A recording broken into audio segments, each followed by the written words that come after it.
Okay, my pleasure to give a brief update on the burst fast radio burst experiment that is right now commissioning. So it's partially operating. This is in Fusan, in the mountains, in the valley, in the mountains of Taiwan. So the goal here is to image all the 10,000 square degrees every millisecond and 16,000 millimeters and 5 FRBs in this data set. So an ambitious data rate.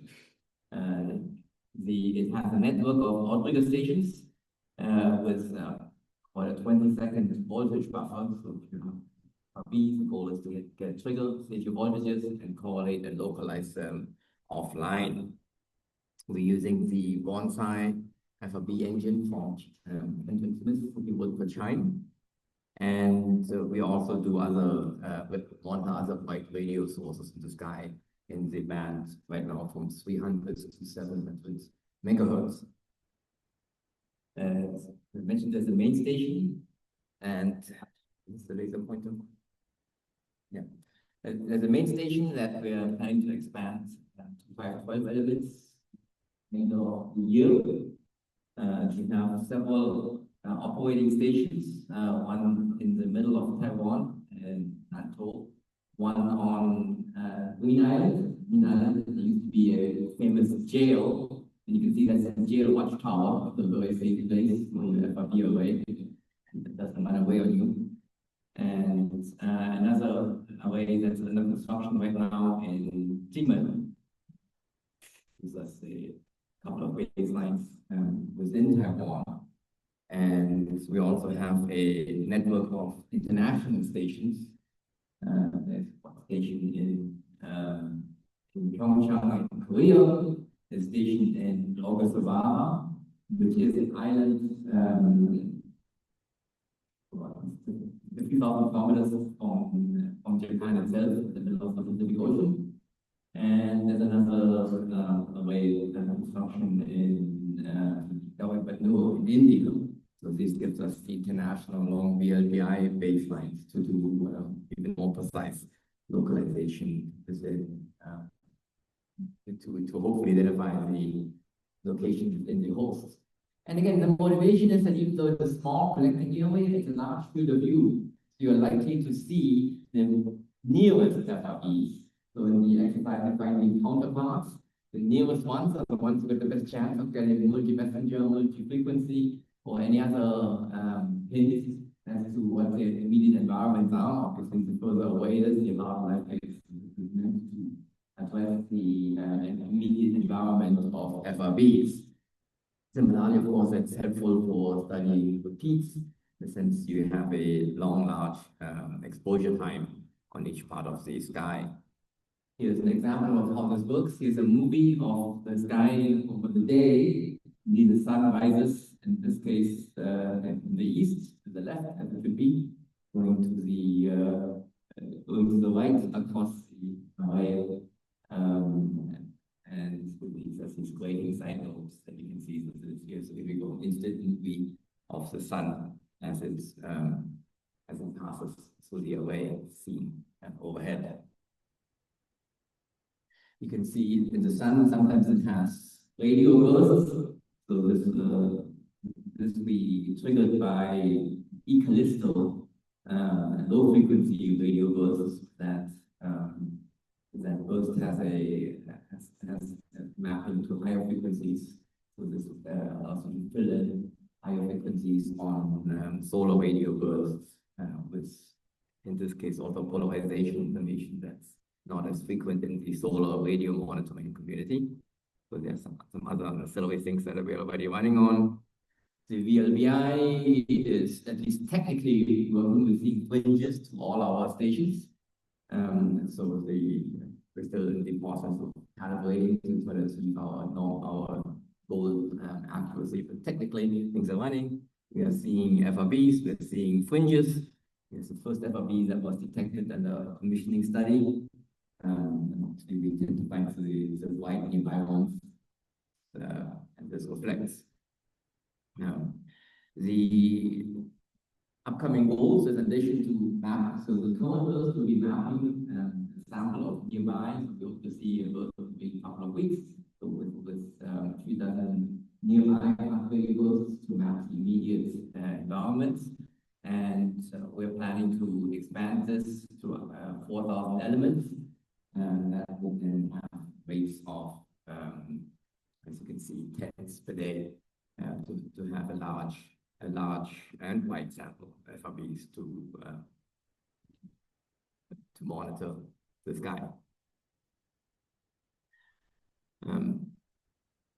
And then looking ahead, so we already have a sample, more sample of FRBs blindly detected in the 301 megahertz range. Now a new place to study the weights and to understand all the scattering scales on the weight scale. We have, I think, enough for us to at least very known that range now moving ahead very quickly and efficiently. And this approach is very scalable. What you need is more elements. The FRB rate, so the number of elements is 1.5 in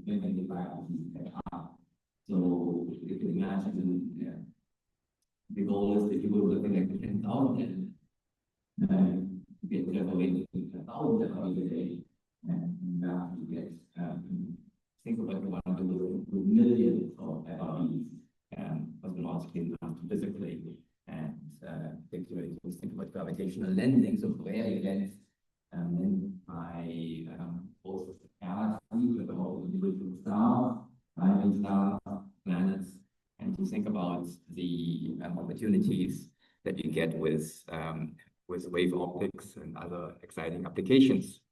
And I think this is all I had. Thank you.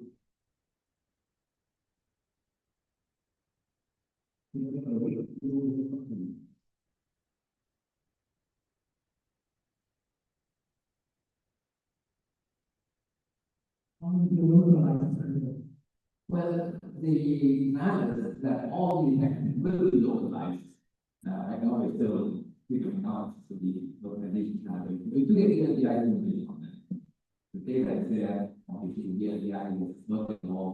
We better have nothing is out there all that. Any other questions?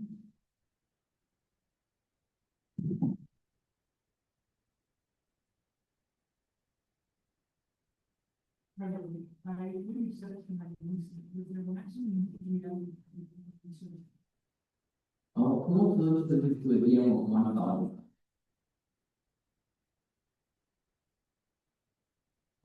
For one something and why would you the concept into the global income? Is that the strategy for that? So you're asking why you have 1 billion value, but your recap is 2 seconds. I don't think I have the question. The question is why the end of 1 node? My question is why you use the 1 second to recap? Oh, because that node is expensive. But at the end of 1,000 is roughly, this is not roughly about at the end of 1,000. 10 seconds or 30 seconds?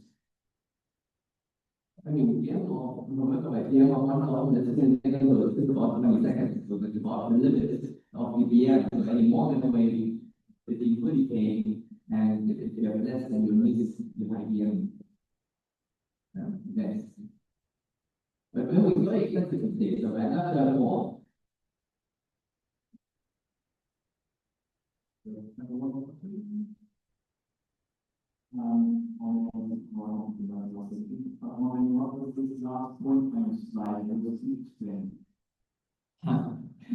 I have more slides, but I don't think I will explain what it's about. So FRB, we heard already much more about simulation of FRBs, which I think is the most interesting feature that they allow you to grow changes of particles by centimeters over bigger parsecs.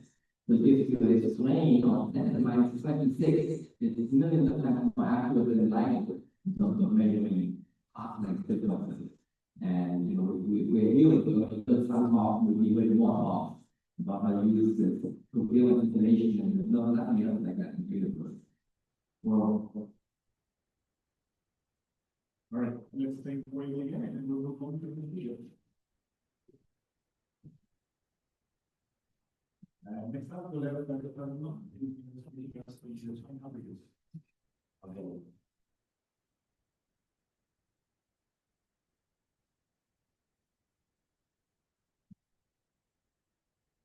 Okay, hello everyone. My name is Calvin. I'm really excited to be here to give a status update on the CHIME Outriggers program.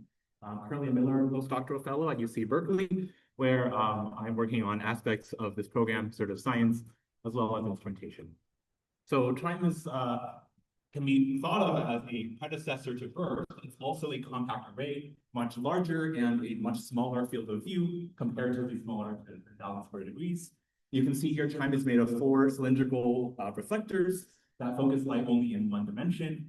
On these reflectors, we have these cloverleaf feeds, and these feeds allow us to point north and south, giving us a 200 square degree field of view, but with much higher sensitivity than what we just saw with BURSTT.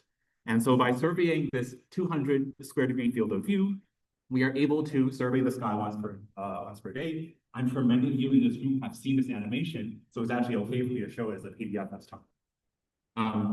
We surveyed the night sky once per night sky. Sorry, we surveyed the night sky once per day, with a transit time of about 20 minutes across the beam.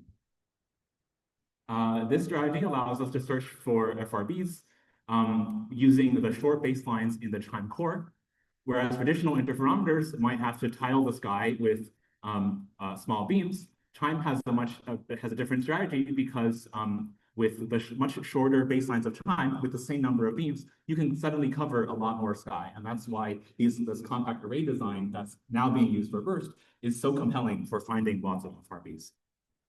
Now, since the early days, it was known that CHIME would not be able to localize these sources, and so recently we've been working on the CHIME Outriggers program, which allows us to pinpoint some of the discoveries that we make. These include simple, complex, as well as scintillated FRBs, which I don't need to tell this audience about.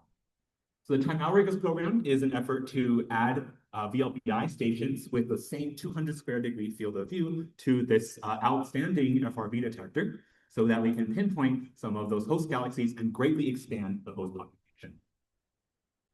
And so everyone on the FRB newsletter, I personally, my eyes immediately jumped to that, the number of host galaxies that we see. And CHIME Outriggers, as you will see later in this conference, is starting to make a big dent in greatly expanding that number. So here's a picture of the Outriggers. We have a combination of short and long baselines, KKO, Green Bank, as well as Hat Creek. And all of these stations are now fully operational due to the hard efforts of a number of students and postdocs working on various aspects of this array. My contributions to this array include the VLBI backends that are now passively recording data at all of the Outrigger stations, as well as writing the software correlator that allows us to pinpoint these sources with 50 milliarcsecond accuracy. I also want to mention that in addition to building out these Outriggers, we have additional upgrades planned for the CHIME core. We were recently awarded a major grant from this CFI to upgrade the FRB search backend used at CHIME. And we think that this will roughly double the detection rate at CHIME by more densely sampling our search beams on sky and improving the fill factor, as you can see in the plot on the left there. Here's our first catalog of local universe FRBs localized with just the first Outrigger station. Those are their hosts. We've also made interesting single source discoveries. For instance, the first FRB in an elliptical galaxy, 2020-04-0209A.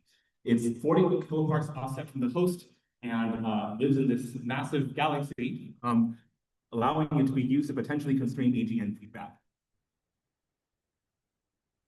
We've also discovered FRB 2025-0316A, pinpointed to 50 milliparsec accuracy at a distance of 40 megaparsecs, which gives us 13 parsec stellar accuracy, as was alluded to earlier in Marcus's talk this morning.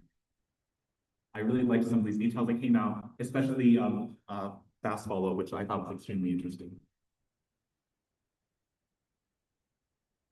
What I'm really excited about these very local sources is that they'll allow us to dive into the immediate stellar environments of FRB progenitors. Whereas previous studies have looked at the locations of FRBs relative to the center of light of their host galaxies, sources like RB float, which we will now see with CHIME Outriggers, will be able to constrain the stellar scale offsets to measure the offsets between the FRB source and the nearest clumps of star formation, which will allow us to potentially disentangle different formation channels for these sources. So I see this as the next step in this quest to understand the progenitor of FRBs. We've doubled the number of FRBs in galaxy clusters and broken some models for the intercluster medium, which are calibrated based on X-rays.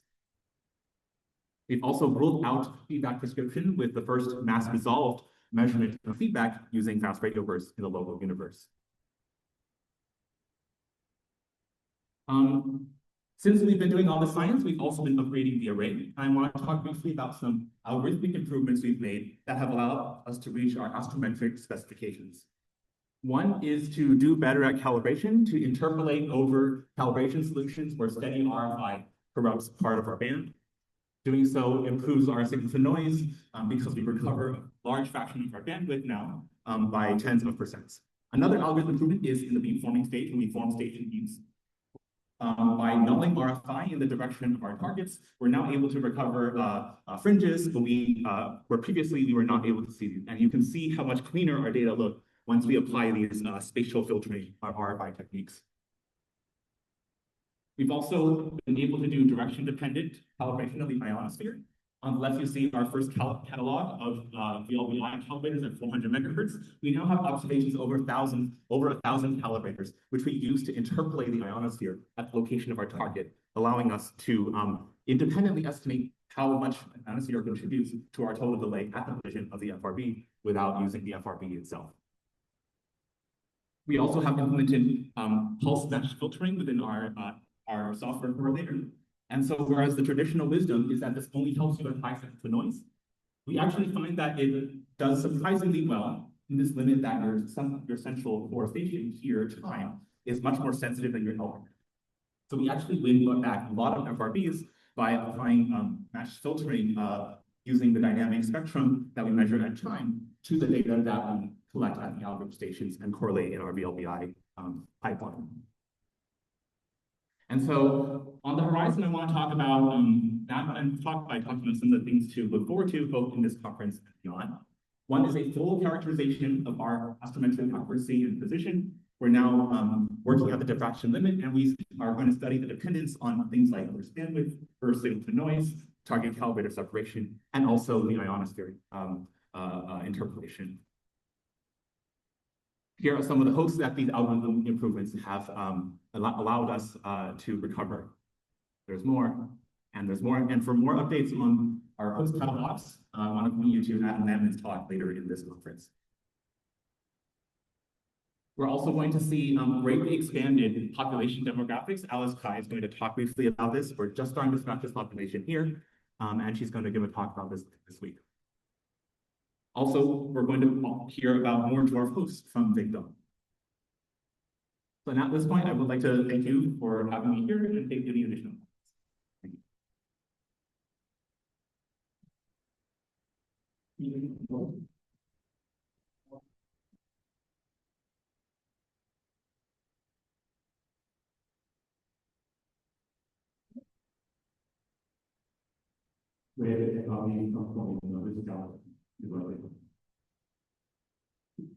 The question is, where did FRBs come from in their host galaxies? Our second catalog reports FRBs detected with KKO and GBO waveforms. The Katlyn outrigger is not yet added to them. So while we have 50 milliarseconds in one direction, it's still fundamentally very difficult localization. So it's difficult to answer what lay on that action. Although with the full outrigger array, we have way more hosts than this, which I'm not going to show. But we will use answer. Any other questions? After the last opening. So I suggest you can tell me again and move on to the next meeting.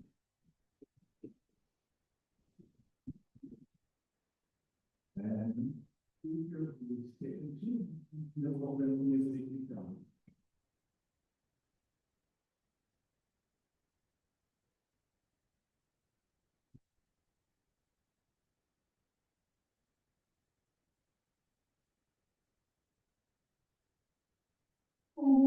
I'm Katlyn. I'm a postdoc at Caltech, and I've done the majority of my FRB work with CHIME FRB, but I was actually asked today to give an update on a different project that I'm a part of that I've joined this past year, which is fast radio bursts with the DSA 2000, or as it's now formally known, DSA. So the DSA used to be known as the DSA, or the Deep Sea Optical Array, used to be known as the DSA 2000. Your original design, your original deadline 2000, deadline 2000, deadline 2000 visions, but as things change, there's now the design is for there to be 1650 visions, and instead of calling it the DSA 1650, we're just calling it the DSA. So the DSA is a next generation radio telescope that will be located in Nevada in the US. Some basic specifications are roughly at L-band, it'll have about a 3 arc-second PSF and about a 5-inch degree field of view. And it'll have access to declination above -38 degrees on the sky. It'll have simultaneous frequency coverage from 0.7 to 2 gigahertz. And the DSA will maybe comprise of sort of 2 commensal or simultaneously operated surveys or modes. One is the radio camera mode, which is sort of, you can think of it as the imaging domain, taking real-time radio images of the entire sky constantly and then co-adding them to get really exquisite sensitivity. And then the chronoscope side, which is more focused on the fast time domain side of things. So it'll be beamforming and searching for milliscale second bursts like pulsars and of course FRBs. And the key thing about the DSA is that all of our data will be made public with basically no proprietary period. So the DSA is funded by Schmidt Sciences as part of the Schmidt Observatory Network. There's 3 other telescopes that are also Schmidt Observatory Network: the Argus Array, the LFAST Array, and the Visible Space Telescope. They're all essentially optical telescopes, so DSA we're representing the radio. And Schmidt really cares that all of their data products are made public as soon as possible to everybody. And then we're also partnering with the newly established German Center for Astronomy, for the DZA, for collaborating on the DSA. So the DSA, one of the primary driving designs of the DSA was a desire for there to be a radio survey all-sky instrument that sort of can fill the gap, multi-wavelength gap with other surveys that are going on, such as Rubin, Romans, Trex, Euclid.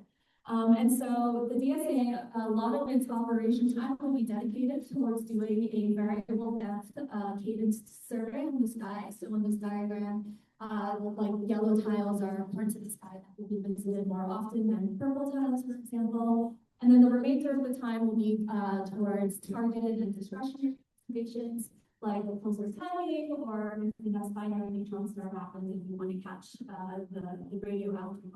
And the exact percentages are still being negotiated, but this is more or less the idea of the DSA as far as where it's pointing on the sky will be. The latest DSA timeline can be seen here. So back in early April, we finished our final design review and we entered what I think we're referring to as like the industrialization phase. And the idea is that in under a year, we'll get site access and then we'll very ambitiously finish construction at some point in early 2029, and then have our key science surveys start operating later that year in mid to late 2029 with an initial operations duration of 5 years. And I think now is maybe a good time to mention sort of like the heritage of the DSA and what made it possible, especially for some of the younger people and the younger students in the room. And so on the left is the Owen Valley Radio Observatory long wavelength array, or the overall array. The PI of overall LWA is Greg Hallinan, who is also the PI of DSA, who's based at Caltech. And the overall LWA can be sort of thought of as being like a technology pathfinder or precursor towards the radio camera, the real-time radio imaging side side of the DSA. And on the right side is the DSA 110, which hopefully many of you are familiar with because it was the first array that was built for the sole purpose of detecting and mobilizing FRBs. So the DSA 110 is also located at over LW at Monroe. The PI of DSA 110 is the co-PI of the DSA. And DSA 110 can sort of be thought of as like a pathfinder for the unfold receiver antenna technology that's being used in the DSA 2000.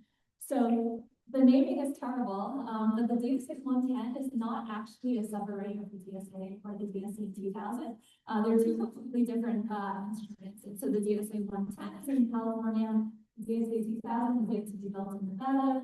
And the DSA 2000 or the DSA will be using different, more sophisticated, upgraded technologies for their feeds.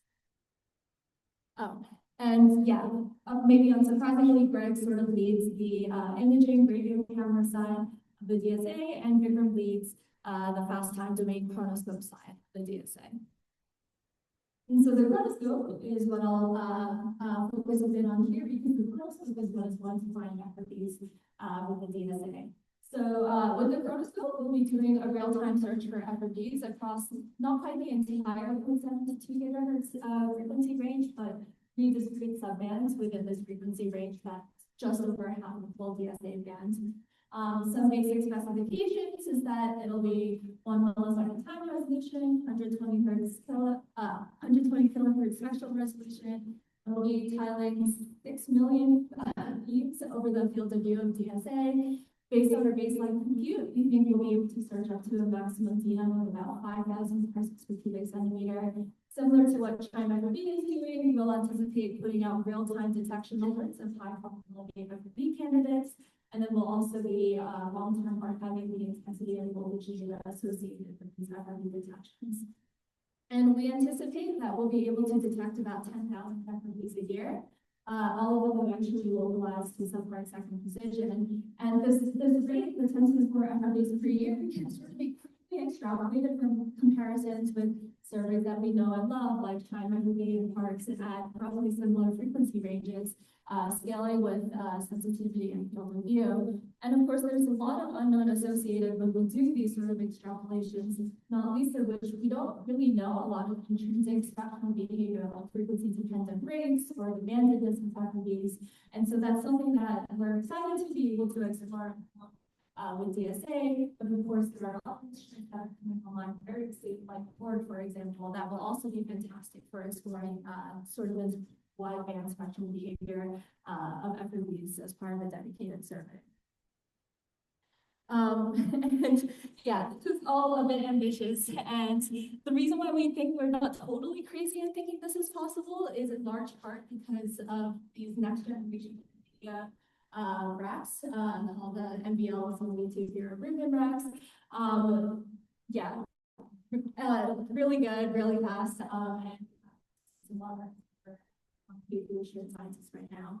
And then for the rest of like the FRB search that we're doing, we're not planning on totally reinventing the wheel. A lot of FRBs have been found in tried and true ways, and so we're basically just going to be leveraging the extra information that we have on with the DSA, like the exquisite PSF domain. Yeah, and this is my last slide because 10 minutes is pretty short. But my summary up here, I'm happy to take questions, and if anybody's interested in doing FRB science with the DSA, feel free to reach out to me or Vikram.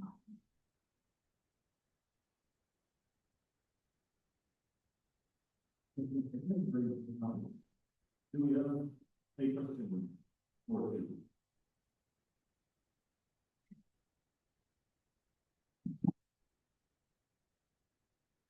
Experience some projects. In terms of going to be for, are you expecting to be for the physical piece or is it not? That's the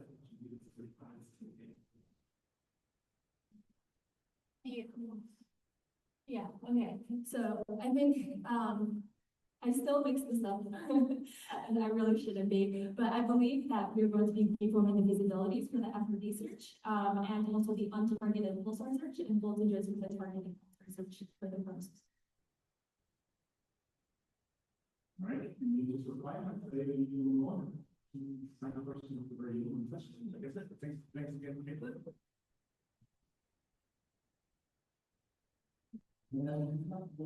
My son,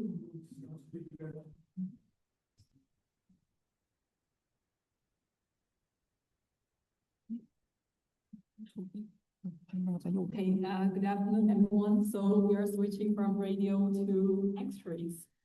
And my name is Sun. I'm from the Einstein Science Center. I'd like to thank the organizer for offering me this opportunity to present a talk related to EP mission and the searches for the X-ray counterpart of FRBs. So first, I would like to introduce a few slides. I will do the general introduction of the EP mission. So ASM is an X-ray observatory for time domain astronomy. So the main goal is to discover the X-ray transients and to monitor the source variability. Also to characterize these transients and to do the quick follow-up localization. Therefore, we can send the alerts to the community in time for the quick follow-up observations. So here shows the two main payloads for the EP, which first one is WXT, which is wide field X-ray telescope with a wide field field of view of around 3,600 square degrees. So the working band is in 0.5 to 4 keV. The second one is the FXT, which is a follow-up X-ray telescope, which can do a better localization down to around 10 arcseconds, and also in a wider energy band from 0.3 to 10 keV. So the mission was successfully launched on January 9, 2024. 6 months later, we start the nominal scientific operation. So far, we have been operating for 2 years. So the project is actually led by the Chinese Academy of Sciences in collaboration of ESA, MPE, and Inés. So the three main scientific objectives of EP include the characterizing or systematic survey of the X-ray transients, and also to discover the otherwise present black holes at almost all mass scales. So through the X-ray layers related. Also to detect and localize the EM counterparts of the gravitational wave events by the synergy observation with GW detectors. So the mission actually has a circular orbit of around of a period of around 96 minutes, meaning it circulated the Earth every 1.5 hours. The mission is featuring several observational modes, primarily in the X-ray survey conducted by the WXT. You can see when the satellite is conducting the survey mode, it observed the night sky with 3 pointings per orbit. So each pointing has an exposure of around 20 minutes. And so therefore we can cover the full sky every 3 orbits in 4.5 hours. And also we have the autonomous follow-up conducted by the FXT and the target of affinity observations, as well as the calibration observations. So here shows a clear view of the WXT field of view coverage in one observation. So we have the exposure in this observation of around 20 kiloseconds. You can see the WXT covers 1/11 of the full sky, and many interesting events were discovered in one observation. We have seen bright sources in red and faint sources in green. So this is a highlight image by the first light of EP WXT. We see the WXT targeting the center region of our galaxy.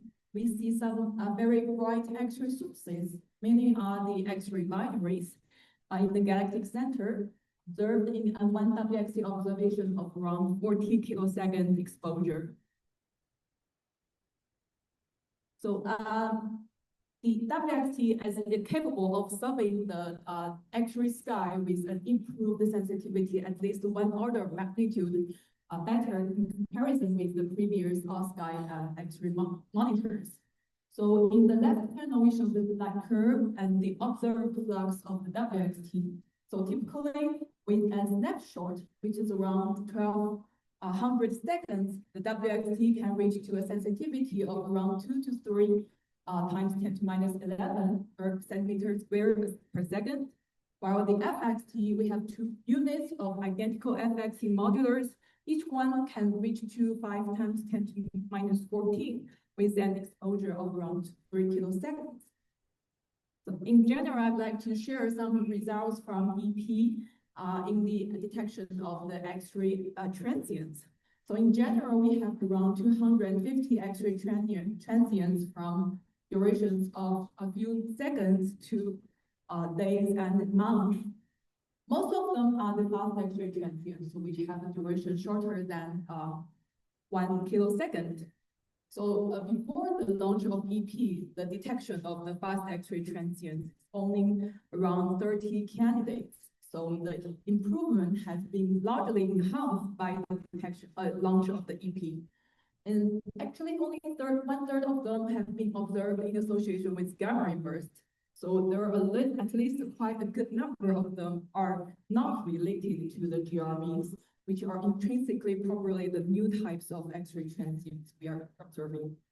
Other than the fast X-ray transients, we have also been observing some new events like the new types of tidal disrupting events or X-ray binary events. If you're interested, I list some of the references here. And more interestingly, recently we discovered a MeerKAT candidate, which is like just a week ago, which is a very interesting source, but no FRB detected, of course, but who knows? And so I've used a few slides to discuss the X-ray searches of the FRB counterparts. As we all know, the multi-wavelength observations of FRBs are very important to diagnose the physical origins. But although there are a lot of efforts have been put into the X-ray searches, the golden event is still the only FRB in association with the galactic pulsar magneta. So we see the 2 light curves in radio and in X-rays almost matches. Also later there are more research or search for the X-ray emissions. So we see a search for the nearby source at 3.63 megparsec. They use the different type of the X-ray telescopes, including the XM Newton and Chandra. We see the best Chandra actually put the limit of the luminosity of around 10 to 67 per second, which is kind of disfavor the association with the ultraluminous X-ray sources. And for the EP, in the context of the searching the FRB, we have 2 possible ways to do that. First is to do the simultaneous observations. So we have the EPFST with the fast observations. We have some EP cycle observations, which have been done mainly in collaboration with our fast team collaborators. Also, we have to do some EP follow-ups for some selected FRBs. So the FRBs are quite enormous. So we only choose some of the events which are probably extremely bright or highly active, all the nearby events, as Ming has described, had a very good discussion in his annual paper, that the source has to be extremely bright, so the corresponding X-ray emission would not be too faint for the to the search. So we have the two slides. The very interesting target has discussed previously. This event has a bright radio emission and in a nearby galaxy with a distance of 40 megparsec. So the event actually has a very large uncertainty of a few minutes, but later was improved by the Outriggers technology. And EP was starting observing this event when the ATL was posted. And X-ray, uncataloged X-ray source was discovered actually within the FXT uncertainty. later was ruled out by the Chandra later observations to a sub-second accuracy. But this is a very good experiment and a test. So we can see that at least we have put an upper limit of the X-ray luminosity of around 10 to 39 per second. So here gives my summary. I'd like to take questions. Thank you.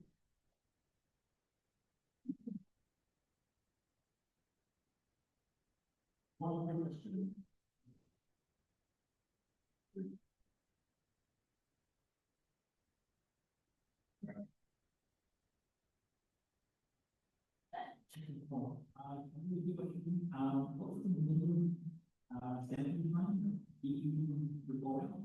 For the FXT, oh, it's kind to milliseconds, so it's very accurate enough for our research. All right, let's thank the speaker again.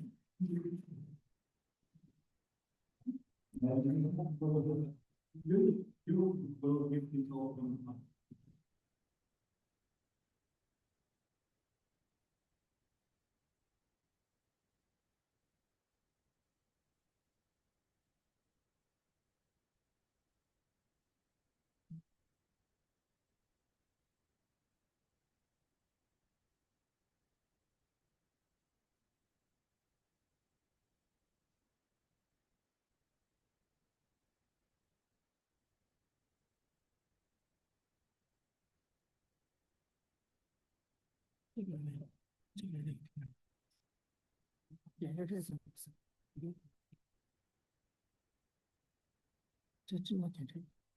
OK。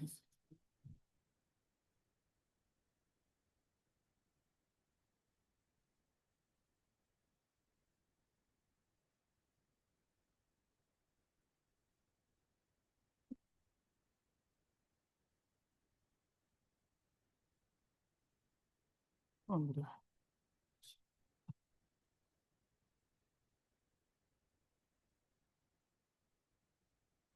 这样 ，OK。没有图形，这图上就会导过。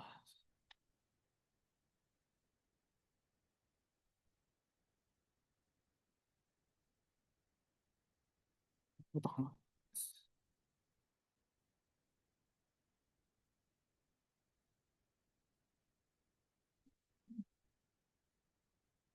就按你们来吧，就按你们。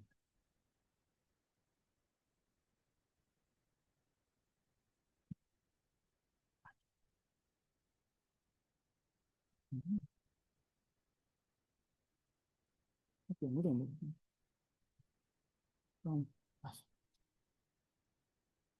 ？Okay, good afternoon. Sorry for the delay. Thanks to the organizers for having us in Guiyang for this conference. Professor Wei Zhu assigned me this task to present a short introduction for the FAST Phase 2 upgrade plan, which is also named the FAST Core Array. The FAST Core, I'm Bin Liu on behalf of Professor Jiang, Peng, and the FAST team. I will give this introduction, which will be the major technical leap for FAST. Okay, let me start with this figure. Every FRB facility sits on somewhere in this plot. This is sensitivity versus the field of view. Wide field service like CHIME and DSA covers the sky, but FAST goes deep. FAST reaches deep threshold that simply blind to other wide field instrument can reach. That's it. The pinnacle of the single-digit sensitivity for FRB sciences, and that's also the niche the FAST occupies in the global network. The FRB effort at FAST runs as a K-science project, which is funded by Professor Bing Zhang and Wei Zhu since 2020, and it's now coordinated by Wei Zhu with more than 50 active participants from over 20 institutes. This is community effort. Over the past several years, FAST has made multiple high-profile discoveries on FRBs.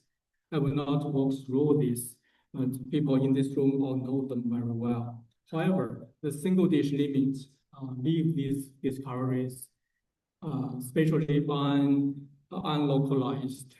Our solution is to update the FAST telescope into a mixed aperture interferometer array. So here is the problem at L-band. You can see the FAST beam is very large, marked with a large circle. Within this area, there are tens of dozens of galaxies. So one single detection from a single dish telescope, we can never tell where does it from, where the burst come from. So the fast core array shrinks the big circle into 1 arc second resolution. Then the ambiguity will disappear. So what is fast core array? It's made of 64 dishes, each with 40 meters in diameter. These are located within the 30-kilometer radio zone surrounding FAST, making the maximum baseline reaches to 50 to 60 kilometers. The frequency coverage is from 350 megahertz to 10 gigahertz. The total sensitivity will goes to 4,000 square meter per Kelvin, which doubles the FAST sensitivity, and the angular resolution of roughly 1 arc second. This is what it looks like on the ground. 56 dishes of the 64 located within 5-kilometer radius of FAST. This is a compact core, and the remaining 8 dishes are placed on the 3 arms, outer arms, which extend to 30 kilometers. This combination provides us a short baseline for sensitivity and the long baseline for the 1 arc second resolution. This is a comparison of FAST and the fast core array. On the left side, the black circle marks the 3 arc-minutes beam. You can see that the underlying structure are all smoothed away. On the right side, which is the core array correlation image, the 1 arc second resolution is marked by the white crosshair. The structure are shown in details. What we have done, we have already built 4 pathfinders on site. The panel A is one of the 4 photometers. Panel B shows the L-band fade and receiver assembly, which works in room temperature, and panel C is the digital back-end racks. Mechanically, the surface accuracy is very good. Dish RMS is 1 millimeter within the 24-meter inner part, which is aluminum panel, and the entire dish has a 2 millimeter RMS. The bandwidth for this receiver covers from 1.5 to 175 gigahertz. And our measurement has already shown that the system temperature is below 30 Kelvin, covering the whole bandwidth. Here is what we already built and verified on site. On the left side shows the layout of the 4 40-meter outriggers. This giving us large range of baseline from 2.4 kilometers to 8.6 kilometers, which can allow us to do like many different resolution divisions. The top right is the first fringes obtained by combining the signal from the CA01 and the fast main dish. This beautiful fringe shows us that the time system and the data system works well. On the right bottom is the 30 beam of the fast 1+4 transponder, which gives like roughly 5 times 4 arcsecond beam, which is ideal for the ongoing imaging and beamforming test. This transponder will do science observations whenever fast is monitoring the active FRB repeater. We will turn this 4 telescope on and to see to verify the localization pipeline. This is a timeline to our full read.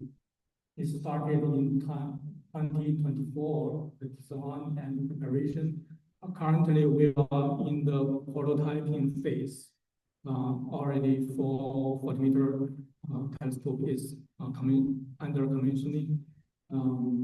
Later next year, we will go transfer to the mass deployment in where there will be 24 dishes assembled. So that will support the first light array. After 2028, we will scale up the production, and hopefully in late 2030, we will have all 64 dishes accomplished. Okay, this is my last slide. What will fast core array unlock? I will list these topics here and end my topic with this last sentence. FAST has shown us the physics of FRB emissions, and fast core array will show us where that physics lives. Thank you.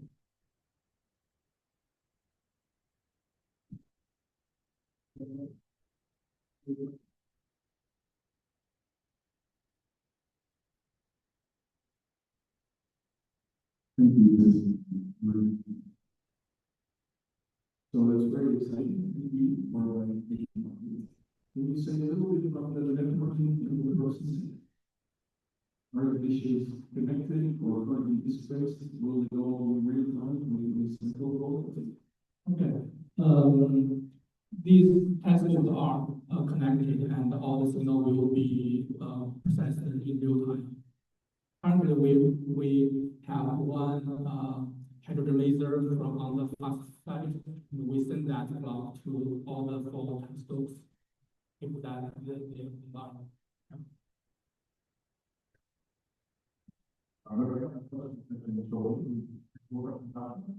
Thanks a lot for giving me the all. And I think the question is message of the fact.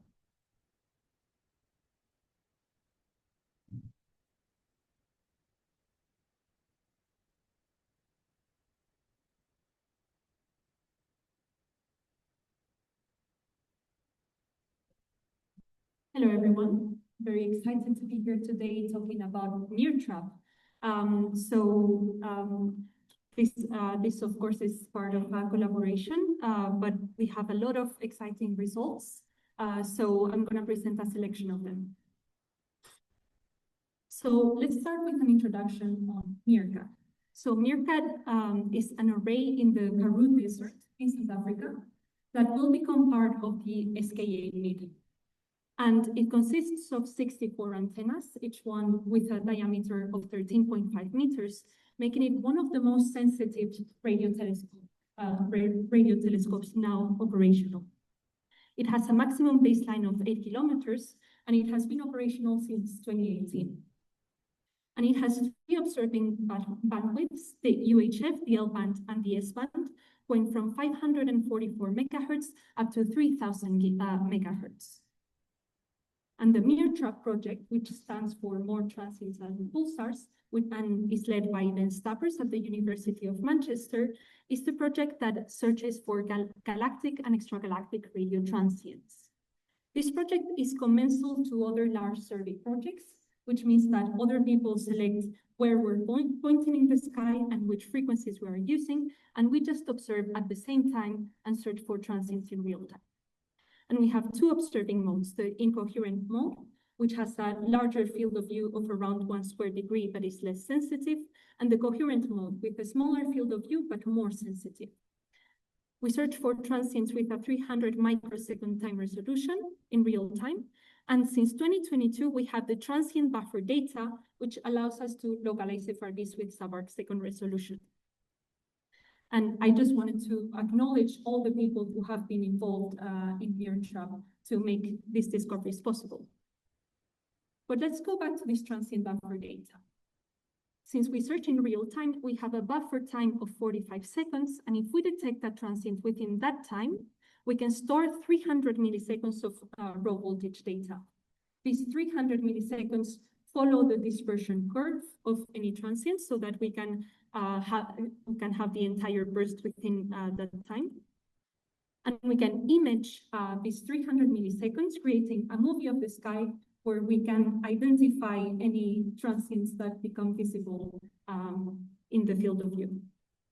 Like that, we can identify the host galaxies where they were produced, and then we can beamform the data towards that position of the sky and get a much higher time resolution and signal-to-noise ratio. So as of July 2026, we have detected 91 FRBs. 3 of them are repeaters. And out of those, 41 have transient buffer data. This means that we can localize those with sub-arc-second accuracy. For the ones we have localized, we have spectroscopic redshifts for 18 of them. And if we look at these dispersion measure distributions, we see that our median DM is around 900, which is much higher than what other surveys can get. For example, ASCAP, DSA 110, and CHIME FRB, which range from 400 to 600 parsecs per cubic centimeter. This means that we are building a very distant FRB sample. Here you can see some of the FRBs we have localized, and you can see that their host galaxies look like blobs because they're very far away. And recently we published the localization of these 15 FRBs from 2022 and 2023. 11 of them have sub-arc-second accuracy, and we have spectroscopic redshifts for 6 of them. If we look at the redshifts from these FRBs, well, this isn't working, but on the right side, we can see that the redshifts that we are getting are also higher than other surveys. When we beamform the data, we can see that about half of the FRBs that we have detected have multiple components.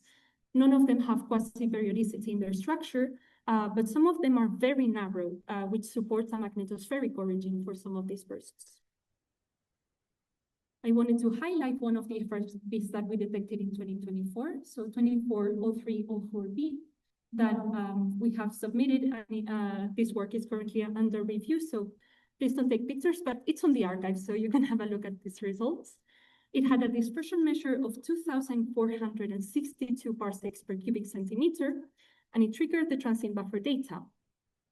But in the optical data, even in deep Keck and MMT images, we saw no signs of any host galaxy. So Manisha obtained time with JWST, and we were able to identify the host galaxy of this FRB and found a redshift of 2.148, which is the highest redshift we have ever found for an FRB so far, meaning that it comes from the first 3 billion years of the universe. So if we look at the map-ward relations, here is how it looks like before including the MeerKAT FRBs, and here is when we do include them. So we are starting to populate this region above a redshift of 0.5. Some of the FRBs we have found have a larger VM than what we expect from the redshift, And for 5 of them, we have identified galaxy clusters in the foreground that seem to match to the DM that seem to contribute to the DM that we observe. But we have many more FRBs we have localized. We are just waiting to get spectroscopic redshift for them, and we recently secured 63 hours of observing time with JWST for the next 3 years to do high DM FRB follow-up. So it's very exciting.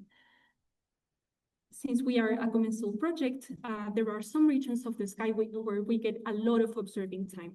In particular, this La Duma field, which is a neutral hydrogen survey at high redshift that observes at the region where the extended Chandra deep field south is located. So there are a lot of deep multi-wavelength observations, and currently Juntian and Pastor-Marazuela are working on mapping the intergalactic medium and circumgalactic medium in this direction using this multi-wavelength information. Yeah. I also wanted to highlight that since we observe in the S-band, so at very high frequencies, we have in 2023, we detected the first S-band FRB, reaching all the way up to 3 gigahertz. It has very interesting propagation effects. We observed a scattering timescale that at 1 gigahertz would be about 100 milliseconds. We also localized it with parsec accuracy, and recently Ilya obtained a redshift of 0.37, so we can constrain how much of the dispersion measure is coming from the host galaxy. This FRB is the highest frequency one of FRB that we have identified so far. There's only repeaters at higher frequencies. Although the highest frequency, the highest redshift FRBs have intrinsic emission frequencies higher than that. And if we look at the right side plot, we see that it is the most scattered FRB that we have identified in the entire FRB population, which means that we are missing a population of highly scattered FRBs with current FRB searches. But the fact that it's so scattered means that it comes from a turbulent magnetoionic environment very close to the source, which could be a supernova remnant. I finally wanted to highlight that we have also detected 3 new FRBs, 3 new repeating FRBs, and followed up one hyperactive repeater detected by CHIME, and Kavya Shaji is working on analyzing this data. So as a summary, well, I leave you here the summary, but MeerKAT is finding very exciting results. So stay tuned for upcoming publications, and please reach out if you have any questions. Thank you.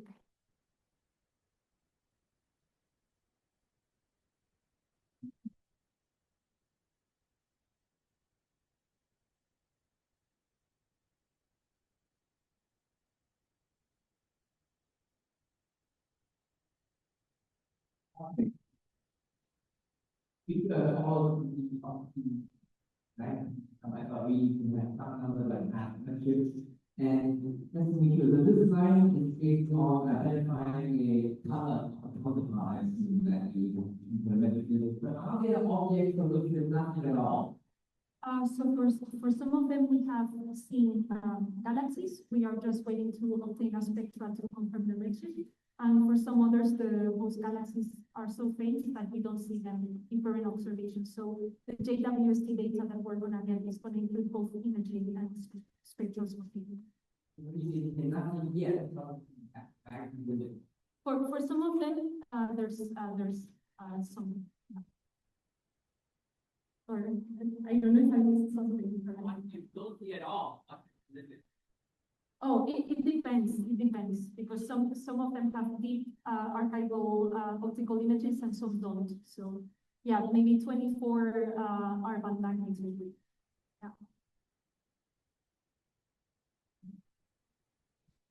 So the uncertainty in that halo masses of the galaxy also mean that the required relation isn't much of a relation because the uncertainty in the extra DM that these classes will add is probably quite uncertain. Are we going to end up learning more about galaxy halos and required relation? So I believe that the work that Clancy James is doing also accounts for some contribution from foreground halos, but of course it's going to be an average. So it's important to like know exactly like where your cycling is going, to know like how much is coming from foreground structures and how much is just the intergalactic medium. I would say the first thing is what I call the one which you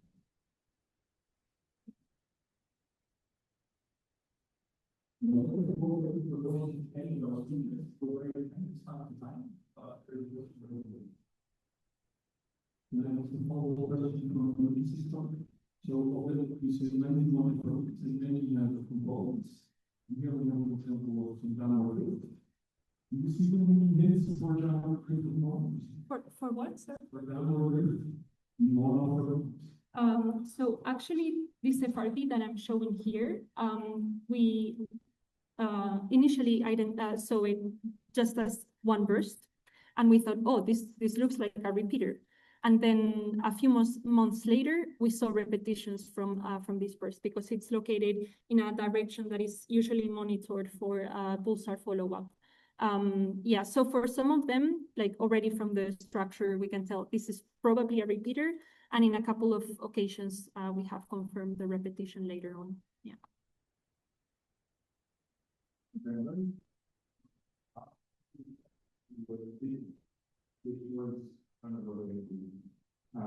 My question was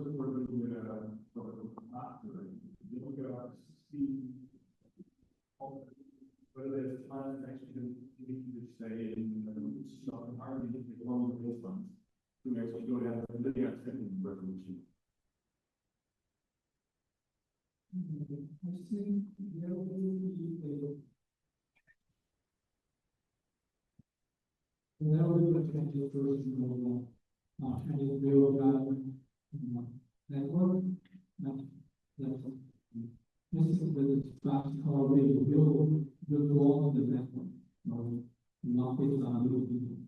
Okay, so you can use the existing station to go not to the last variable.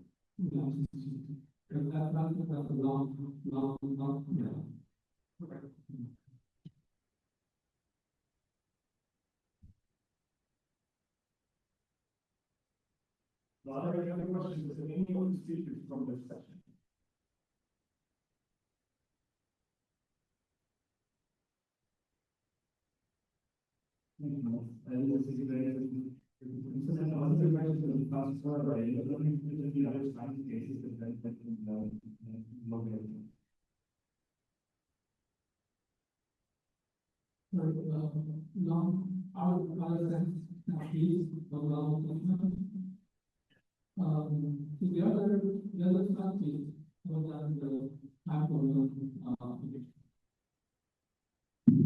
We are looking forward to shower higher if one has the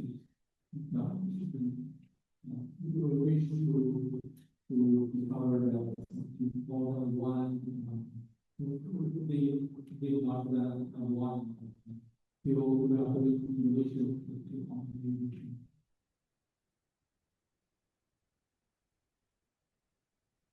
Any other questions? If not, I guess people are welcome to come to the call with the question. All right, I would say let's just go to the long break and we'll be repeating at 24. Thanks so much for all the next question.